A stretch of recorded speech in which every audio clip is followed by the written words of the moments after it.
We're just getting into kiting right now, basically. Just pretty yeah, much we kite. Heck yeah, popped my cherry this last weekend. I did it once in Colorado, but I didn't do that that well. It was just for a couple minutes, and really this weekend is pretty much the second time that I've, but first time for real. So yeah, I'm a beginner now. I'm a beginning kiteboarder. Yeah. See how it works out. I have a hard time fighting the kite, and really the board's just a tool for you to stay upright. But it's all about the kite. With kiteboarding, I think really it's all about the wind and the kite, and the board comes secondly.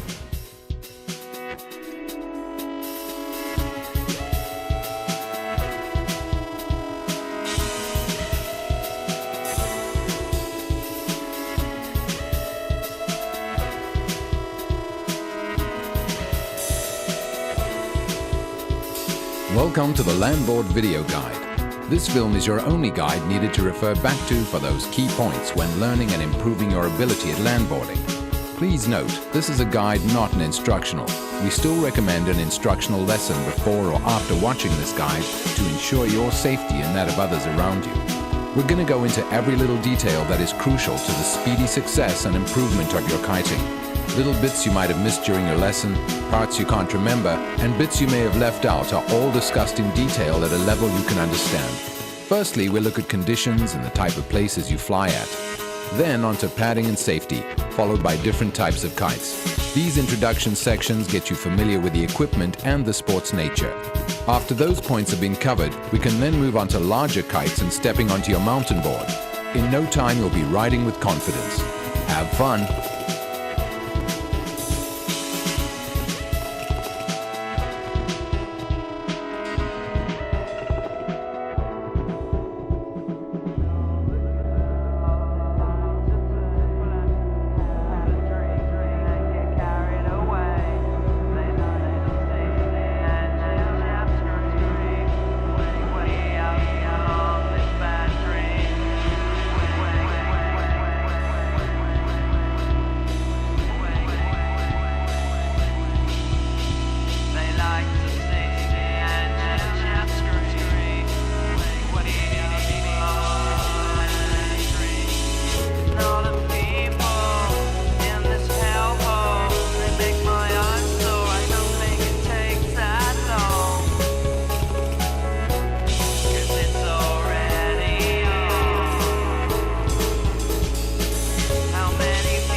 Have a drink and get carried away. They like to sing and shout and scream. Wake me up from this bad dream.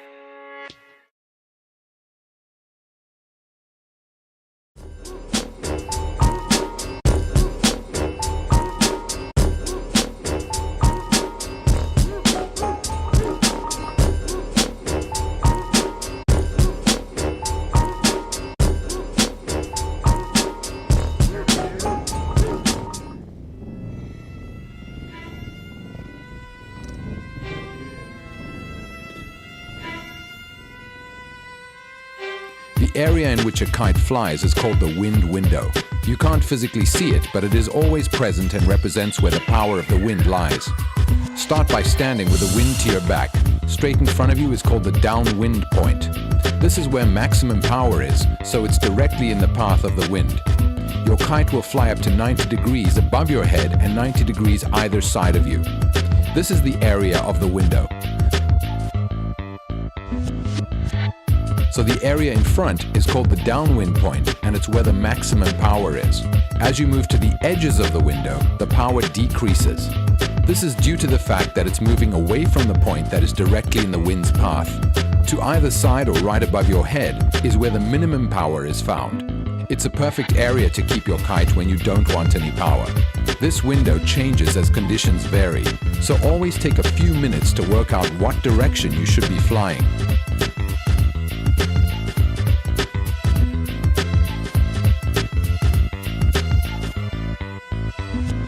The The Beaufort scale is a theoretical range at which the wind can be described.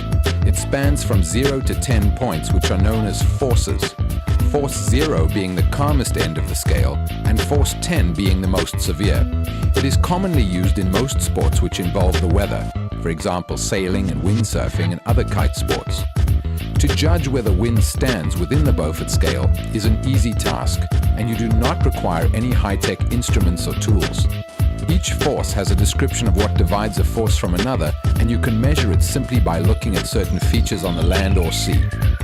As a base point at force 0, the sea is as smooth as glass and smoke rises vertically. A force 10 wind is not exactly a wind, it's a storm. Trees can become uprooted and the sea produces 20 to 30-foot waves. As a strict warning, nobody should attempt to fly in winds over force 6, as strong winds increase dangers considerably. Anemometers, which are commonly known as wind meters, are ideal for getting a reading of the wind. They cost as little as £10 and will help you decide on the conditions. Gusts are a thing to watch out for. Flying in built-up areas of buildings or vegetation can result in turbulent and gusty winds which are inconsistent, frustrating and dangerous. An obstacle upwind of you blocks the wind, and it takes up to 700 feet for the wind to become stable and pure again. Always pick your locations wisely. Fly at a beach if possible. An onshore wind, which is a wind blowing onto the beach, will be 100% clean, which provides the best conditions for kiting. You also need to check your flying site for any dangers such as electrical wires, holes in the ground, pedestrians, or any other potential risks which could be people or obstacles. Checking the weather forecast before you go out is very wise. Thunderstorms and stormy conditions need to be avoided. When you arrive at your flying spot, look around for tall clouds, black skies, or other obvious things. As weather fronts pass over, conditions can change instantly, which could leave you injured or with no wind. Just keep an eye on the sky and what else is happening around you at all times.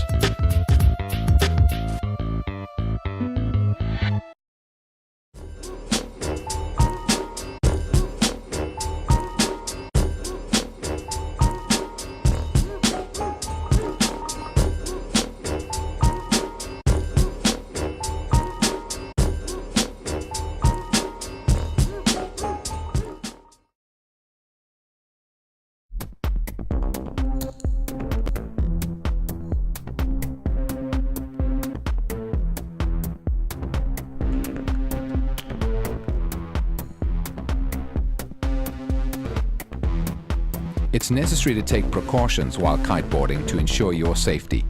The key thing that you must do is to wear some safety gear and respect the local rules and regulations. A helmet, set of knee pads and butt pads are a minimum. However, elbow pads, crash trousers or shorts, full-face helmets and much more is available to protect your body. Let's start with knee pads. You need a nice snug pad that covers your knee with a hard cap. Ensure these are fastened up and don't slip down your legs. Elbow pads aren't a requirement, but will protect you if you do happen to fall on them. Again, make sure they are a good fit and are tightened up. The type of shoe you wear may be worth thinking about. Flat-soled skate shoes give you a very good connection with the board and take a lot of wear and tear. They're designed to last and support your whole foot. Finally, helmets. It's a good idea to wear one, but it is down to you to choose what level of safety you think you need. Find one with a CE safety rating and make sure that it fits you well. A helmet could save your life, so make sure you find a suitable one that feels comfortable. Make sure the straps are securely fastened up and the helmet doesn't wobble around your head. If your helmet is too large, it will always move around. Your helmet must be a good fit to protect you fully. There are a few general rules that will keep you safe when you're out flying. Stay away from any dangerous obstacles such as power lines, airfields, and areas where lots of people are. Respect local regulations and rules. There could be a good reason why some sites are banned, for example, a nearby school or public space. Lots of sites have already been banned, some for no reason at all. There isn't a lot we can do except stay away and use the spaces provided. All over the country, local clubs have been set up to protect the good flying sites by the local flyers. Speak to the other flyers about joining in with a club. It's not only a great way to meet new people, but the sport will slowly get larger as people get together. Insurance is another must-have. The BBC insurance, for example, will cost you £15 a year and will protect you from any accidents involving a third party. Always carry your insurance card. Lastly, wear clothing that is thick and hard-wearing. Jeans and hoodies are ideal and will save you from grass and sand burns, which can sting for a long time. Always wear sunglasses in the summer, as the sun is very harmful to your eyes.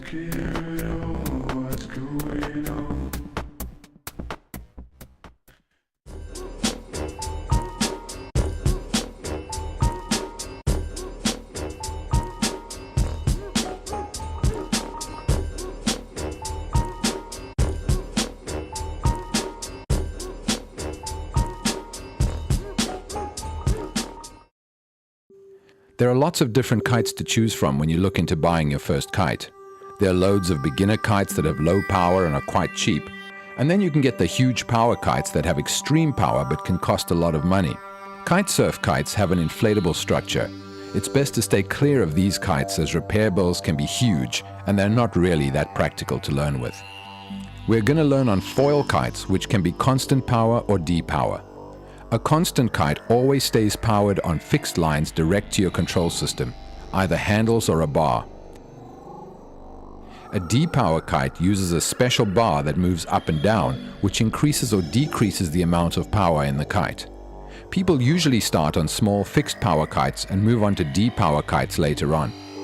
Kites come in different sizes that are measured in square meters. A small kite, like a 2 or 3 meter, is ideal to learn on and will handle most winds. Large kites over 9 meters are for when you need power in a low wind, and medium-sized kites like a 6 meter are for winds around force 4. To start with, you want to look at small power kites that fly on handles. Handles are the safest and easiest form of control and come standard with most kites. A 3 meter or similar size is ideal for your first kite if you intend to start landboarding. Start by checking out the wind and conditions when you come to set your kite up. Remember that it's not recommended to fly kites when the conditions are too extreme for your experience. Take the handles out from your kite bag and start to unwind, walking away from the kite. You want to set the kite up downwind from your starting position and walk your handles upwind. Simply unwind the lines from what they are wrapped around. This could be your handles from where you packed up or the line winders that the kite line came on. When you get to the end, set the red handle on the left, as red always goes on the left. An easy way to remember this when you're flying and setting up is that red is not right, as in right hand, it's wrong. Walk back to your kite and unpack it. Place some sand on the bottom edge. The bottom edge isn't the edge with the vents, they should be pointing upwards. Walk over to your handles and pick them up to see if your lines are tangled. Don't pull on the lines as the kite will launch. All you need to do is inspect the line for twists before you fly. You can also fit a bar system to this standard type of foil kite. A bar is a great training tool if you're looking to move onto the water, or if you're thinking of moving onto freestyle kiting later on. A bar offers a range of benefits which include easier turning with one hand and the training of moving onto D-power kites. To fit a bar onto your foil kite, you first need to undo the knots that attach the lines to your handles. The main lines, those that connect to the kite for the power, attach to the outside ends of the bar. The brake lines attach to the safety cord in the middle. This will usually go to a leech, which you release onto for your safety system. The type of knot that you use on kite lines is called the lark's head knot. It's very easy to do and makes taking lines off easy. Simply pull the line back on itself as shown and put your knot through the loop.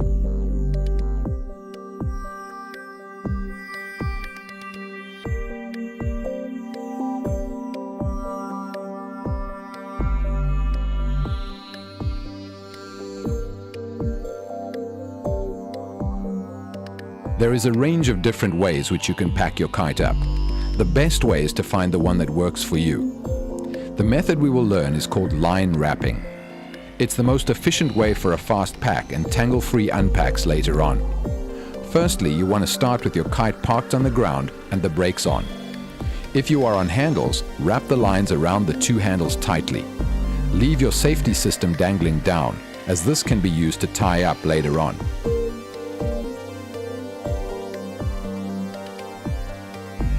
When you get to the end of the lines next to the kite bag, lock off the lines by pinching them between the handles. Use the safety pieces to wrap around the bundle of lines on the handles and keep it all together. When you come to unpack your kite, you must ensure that you unwind your lines to the exact reverse of how you pack them up to prevent tangles. Take the kite bag over to the kite and fold the kite up as small as it'll go. Many of the flexifoil kites have special crocodile clips to velcro down the lines to stop them tangling. Do this if you can. If not, make sure the bridle of the kite is wrapped up. Put this wrapped kite into your backpack. You can do this if you're using a bar system. Here we are using the flexifoil bar for small fixed power kites. On the ends of the bar are special end pieces which can accommodate for the lines. Wrap the lines around the bar ends in a figure-of-8 motion. When you get to the end of the lines, there are small clips to tie off the lines. The other type of kite you may consider using when starting out is a D-power kite. These kites are a little larger and cost a bit more than many fixed power kites. The main features of a D-power kite is because you can trim the kite to give you more or less power if the wind picks up, for example. These type of kites fly on a bar, which moves up and down the center line, which attaches to your harness. They're great for learning freestyle landboarding on, as they have good lift and increased stability compared to the small fixed power kites. We will look at Flexifoil's Sabre, which is suitable for land flying and snow flying. It comes in 3 sizes, a 7 meter, 9.5 meter, and an 11.5 meter, so you can go out in a wide range of wind speeds. A 7 meter may sound large, but due to the amazing D-power on these kites, you have to take out a larger one compared to fixed power kites. Let's look at unpacking the kite firstly. Take the kite out of the bag and put some weight onto it so it doesn't fly away. Walk out the lines across wind. That's so you can take the kite off safely in a minute. Place the bar on the floor and remember what side you need to put the red end towards. Go back to the kite and unclip the Velcro points to free up the lines. As you unroll the kite, put sand on the trailing edge to stop it flying about. The trailing edge is the bottom of the kite. Notice how we are only putting sand on one end. This is so we can launch the kite on our own. The bar system is a lot more advanced than the one you use on fixed power kites. This piece is called the chicken loop, and it fixes onto your harness. This takes all the power out of your arms. The bar moves up and down this line for more or less power. This part is the D-power shackle. By pulling in on the gray line, you D-power the kite, and by letting the line back out, it increases the power. This is useful when the wind picks up or drops off. When you release the kite onto the safety, it pulls out the safety lines, which is this black line. You release the bar onto the safety by pulling on this red safety toggle. This secondary toggle releases the line completely. For example, if the safety failed, you would release this second point. To put this one back together, uncover the metal ring beneath the neoprene sock and put the red line through it. Put the metal pin through the loop in the red line and cover it over with a plastic toggle. Pull the neoprene cover back over to cover the safety.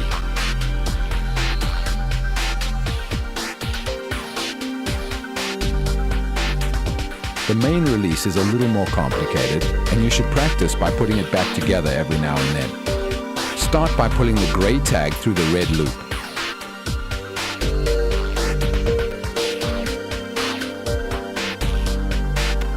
Push the metal pin through the first black cover, through the red loop, and then through the second black cover. Cover this release with a neoprene sock and secure down with a Velcro strap.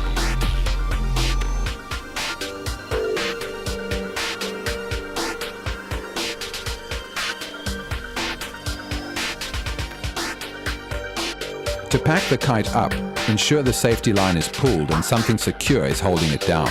The most suitable thing to use is a kite stake, which is very cheap. However, you can use your board or get someone else to hold it for you. Run over to the kite and put sand on the trailing edge. This will keep it on the ground as you pack up. Go back to your bar and start by wrapping the thicker lines and the chicken loop around the middle of the bar.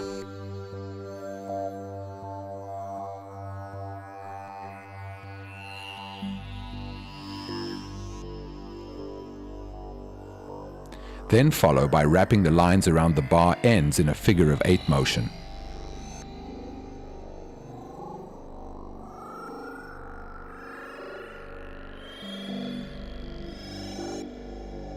When you get to the end of the lines, firstly lock off the lines using the small rubber biting point. Then make a knot over the whole end so the lines don't fall off and tangle in your bag.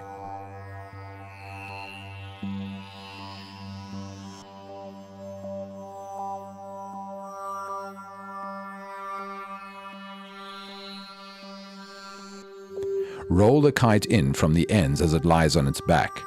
When you get to the center, lock off the lines in the Velcro crocodile clips provided. Then pack down the kite around the bar as small as you can and fit it into the bag.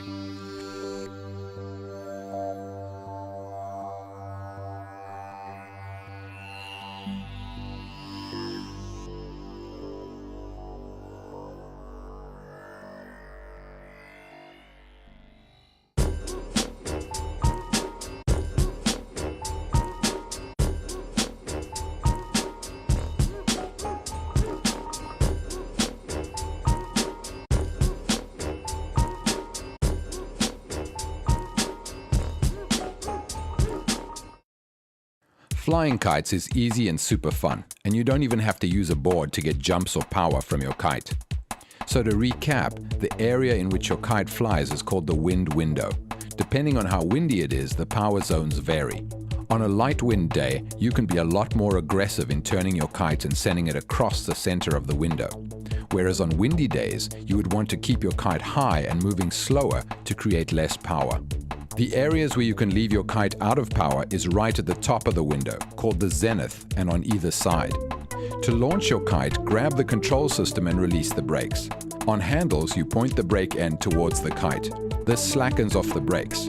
With a fixed bar, you just have to pull in and fly. The brakes apply themselves when you let go. Tug in on your handles and lean back as the kite rises. You can get a lot of power by launching straight upwards through the window. So try launching from the edges.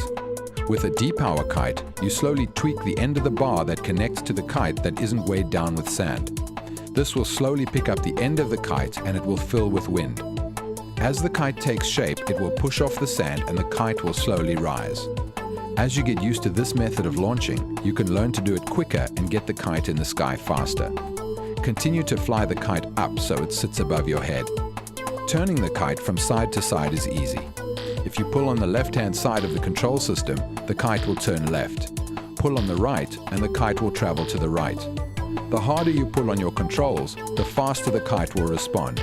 By making fast turns which moves the kite faster, the kite sail covers more area of the window and covers more surface area, resulting in increasing power. To land your kite safely, you should apply the brakes. Using your handles, point the brake ends towards you and fight against the power until the kite gets to the ground. This can be fairly frustrating, as in high winds the kite will stay in the air for longer. The easiest way to land the kite on handles is to let go and let the kite killers do the work. The kite will flap about until it hits the ground without any pull.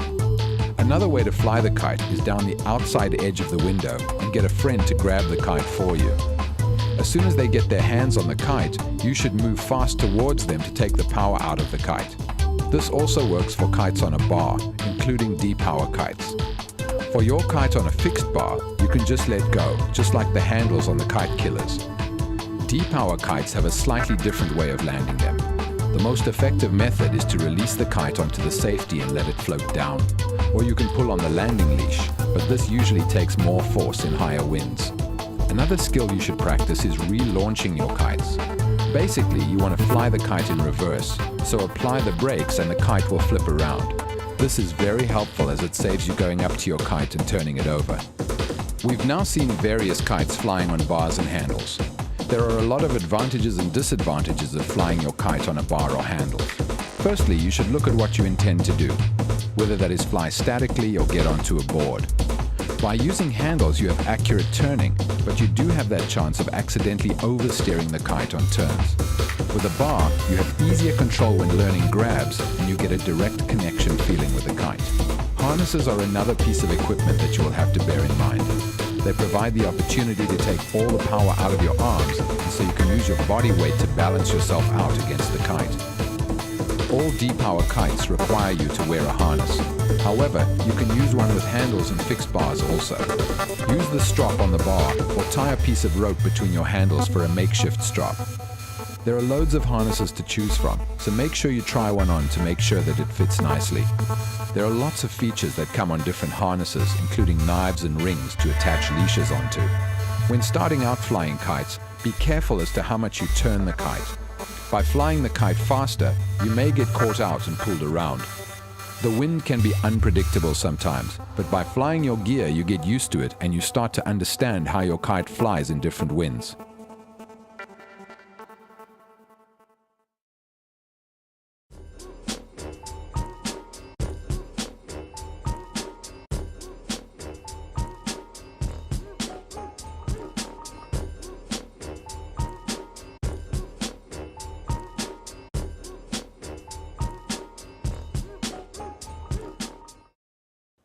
Currently, there are over 100 different boards available from all different manufacturers. Boards vary a lot, so it's worth putting some time into finding the one that's right for you. A good thing to do is to pick up some product catalogs and doing some research on the internet. Don't believe everything you read though, there's a lot of false information. The best thing you can do is ride the product yourself and choose which feels best.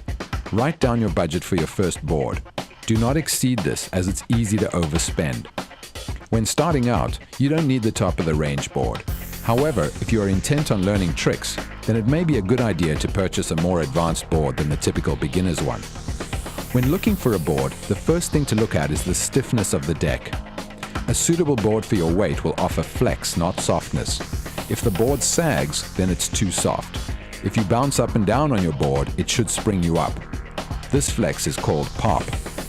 Boards with pop are great for learning tricks with and can hold lots of power.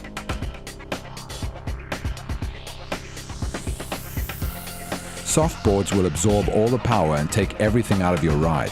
This will not only slow you down, but if you start to jump, you could land hard and hurt yourself or break your board. Boards vary in price, so look for one that you're most comfortable on. In this sport, you do get what you pay for, and the expensive boards really are worth that extra penny. The trucks on the board will also determine how the board performs. You can get skate trucks, which are like skateboard ones, which are cheap and lightweight. They're fairly straightforward and don't need any tuning. Channel trucks are the next stage up. The Matrix trucks here, for example, is fully customizable. You can change the turning speed and hardness. The weight can be reduced by lightweight parts and much more. Another key issue is the strength of the trucks. It's easy to snap a pair of skates, whereas channel trucks will last for ages.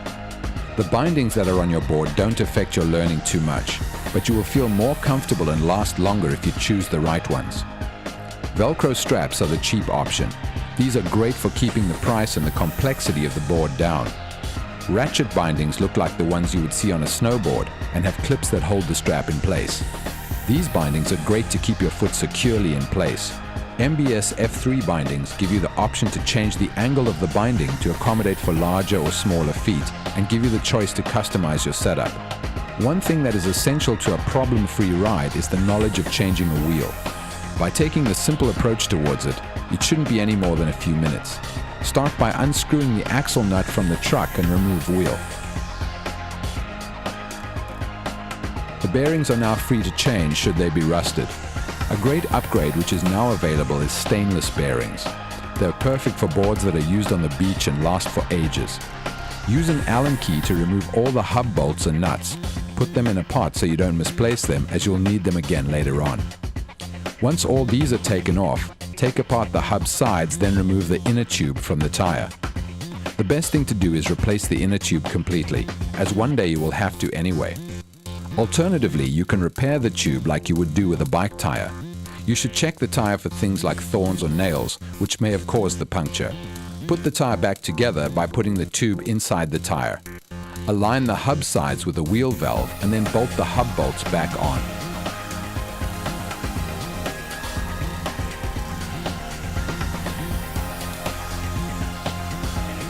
Put the wheel back onto the axle and then attempt to pump the tire back up. Board bags are available from a few brands. They are ideal for putting your muddy or sandy board in and are also great for traveling with. You can really pack stuff into them and they are very durable. There are a few key things which determine whether a board is ideal for beginners who want to use the product every now and then, and the pro boards that are being used hard every day for learning the most powerful of tricks. Mainly the price shows how developed the board is. A cheap board won't have the most advanced deck materials, but an expensive board will have the strongest materials. Speed wobble is the most common hardware problem that many riders get when starting out. Speed wobble is when you reach a certain speed and the board starts to shake violently. It's super uncomfortable and is easy to fix. This tends to happen more on skate trucks. It's where the main kingpin that holds the truck parts together shakes loose. Simply grab a spanner and tighten it up. If the problem persists, buy a stiffer set of rubber bushings from a skate shop.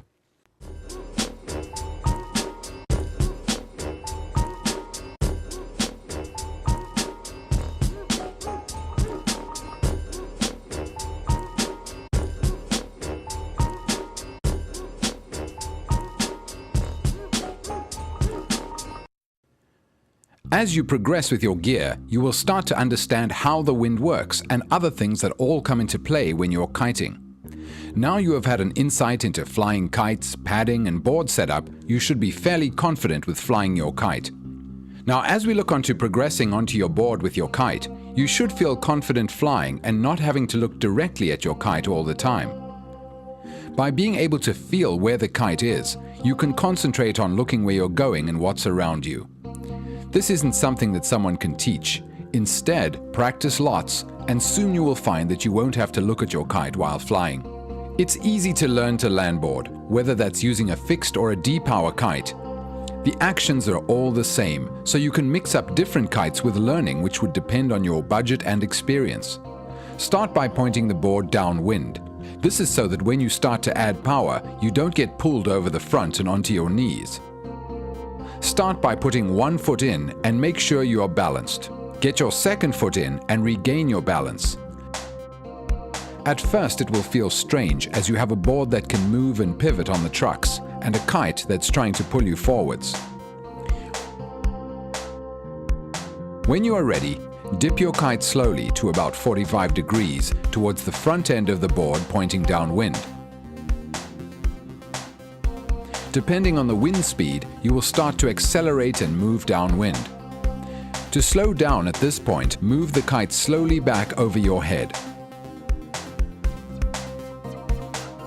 In lighter winds, you will notice that you nearly have to move the kite up and down, like a figure-of-8 motion to keep your kite in the sky and in power. On windier days, you can park the kite at about 45 degrees and it will pull you along with no effort. You will find that it feels more natural going one way than another. Most people prefer to lead with their left foot forwards. This is called a regular stance.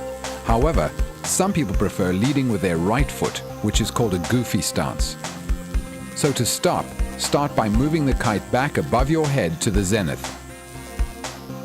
This is a simple rolling stop, which is super easy to master. The best thing to do is build up your confidence and travel along a few meters, then practice rolling to a stop.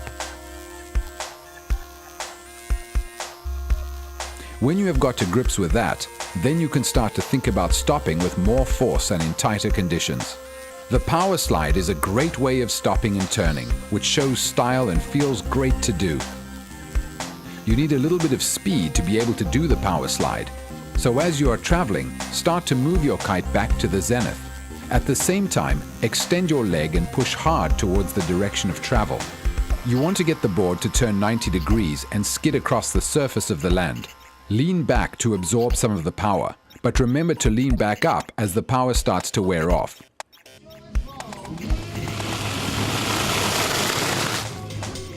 Another thing that you need to bear in mind is where on the kite field you are moving. It's easy to get pulled downwind as the wind is blowing that way. Keeping upwind is one of the key skills that you must learn in order to progress with your kiting. Moving upwind takes you back to your start place, which means you don't have to take the walk of shame back to your gear. If you dig your heels in slightly, your trucks bend and you can aim slightly upwind. As you travel, you can carve up the beach or field and make your way back upwind. You can regain the space you lost if you got pulled downwind or from a jump or slide. You can also travel downwind very easily. This is great for moving out of the way of obstacles on the ground and moving around other kiters. Simply raise your kite a little higher and dig your toes in slightly. By thinking about your stance while you are riding, It will benefit you greatly when you are trying to carve upwind. All you have to do is make sure you ride with a straight back and that your leading leg is pointed straight out with your back leg slightly bent.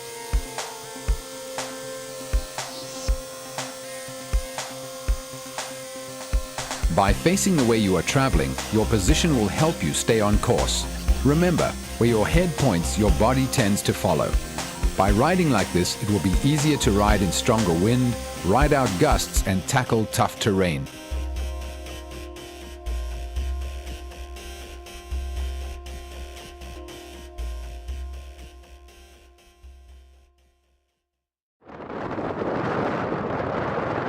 You can always refer back to this guide for a quick and easy refresh of your lesson on those points that have been forgotten or missed. Using this guide will ensure a steady progression of your landboarding, which can be developed further, leading you into freestyle kite landboarding or into specialist areas like racing or park riding.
It's easy to add some style to your riding, which will open up a range of new techniques and later on lead to new tricks. Riding Toeside is the first style trick you want to look at learning. You have to attempt this with full commitment, because if you get nervous and lose control halfway through, you're bound to crash. You need to approach this trick with reasonable speed to get the most out of this skill. You can, however, start to learn in light winds to get used to riding with your back to the kite. There are a few various ways of entering Toeside. For example, a power slide, 180 hop, and carving round from heel side. Let's start with a power slide. If you think about doing a regular power slide to stop, it's exactly the same, however you don't move the kite at all.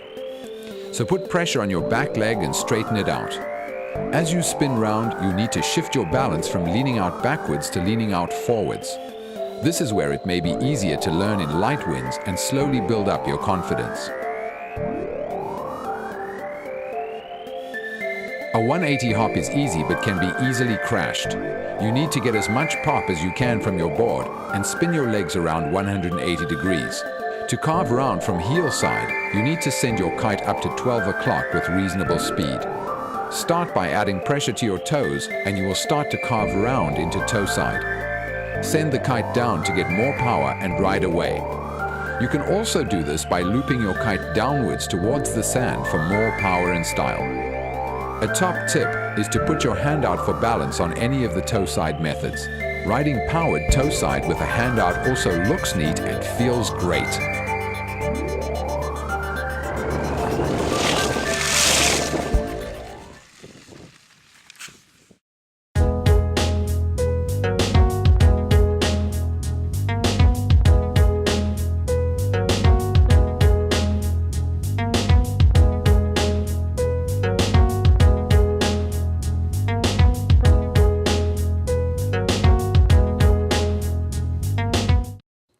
A beginner board has skate trucks with simple Velcro bindings. The deck is the main difference in many boards. Cheaper boards are constructed like skateboards and are very stiff. They are ideal to learn on, but when you want to start to learn tricks and jump higher, they are quite easy to break. Intermediate boards are great for children who demand more and women. The weight allowance of the deck is great for riders that are learning tricks that require pop. Some more features are common on these boards, including channel trucks and a different construction in the deck. Pro boards are fairly new to the market. These boards include everything that a pro rider would require, from lightweight components to alloy hubs. Once again, the main difference is in the deck construction. These boards are a lot stiffer but offers maximum pop for powered tricks. They are manufactured similar to snowboards using composite cores and sidewalls. New parts are also common on these boards, including stainless bearings, ratchet snowboard-style bindings, and unique to MBS's new Pro Kite board is stainless steel alloy hubs. Upgrades like these reduce the overall weight of the board without reducing the durability. They are perfect for one wanting to learn the most punishing of tricks and moves.